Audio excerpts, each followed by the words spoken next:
But Craig wants to tell me that the sequester ain't all that bad in Calabasas, California. Hey, Craig, you want to talk about the Tom, sequester? how are you? I'm a long-time listener, and I'm a fiscal conservative. I really do like your show, though. I listen for a different perspective, and I think you're fair. I guess my concern is the way the sequester is being bandied about in the media. It's these archaic cuts, but in reality, we're just cutting the amount of growth from year to year.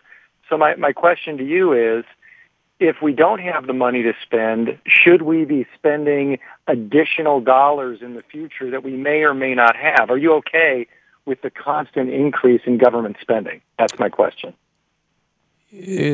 Short answer, yes. I don't think that our government spending is anything close to what it should be. But let me push back on some of the points that you made.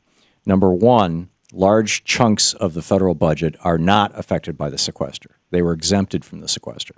So, yes, the sequester is slowing down the rate of increase of government spending overall, but because about half of the government spending is not being affected by the sequester, that means that those parts that are being affected actually are being cut below the level of inflation. So if you want to take 100% of the federal budget and compare it with all of the cuts that are in the sequester, then, yeah, the sequester is cutting at less than the rate of inflation, so it's slowing the rate of growth. But if you just look at the programs that are actually cut by the sequester, they are being cut at more than the rate of inflation, so those are real cuts. Make sense? Okay. Well, no, it does. I understand. Whoever's telling you that, oh, don't worry about this, it's just fine, they're just slowing the rate of growth, they're lying to you. They're classically illustrating the old saying that figures don't lie, but liars can figure. Right, and you and I've spoken before. I'm a guy who makes a nice living in California. That now, under the new tax laws, I'm at 39.6% Fed, and my state taxes with Prop 30 have now, at the high end, gone up to about 12.3%. So before deductions, I'm over 50%. We've had this conversation before. And you are one of the privileged few, Craig. I guarantee you that 99% of the people listening to this program right now would do pretty much anything to swap places with you, at least in terms of income, and be glad to pay those taxes and more.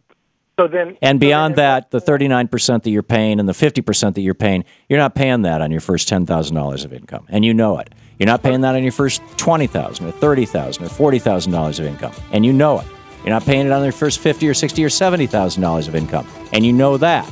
You're only paying it on the top marginal dollars that you're making. You're paying it on the second $100,000, the third $100,000, the fourth $100,000 that you're making, and to claim that you're paying it on all of your income is disingenuous, Craig. People need to understand how progressive taxation works.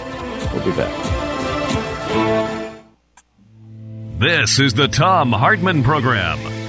I mean, Craig on his first $50,000 of income is paying the exact same tax rate as somebody making $50,000 a year. Why is he complaining?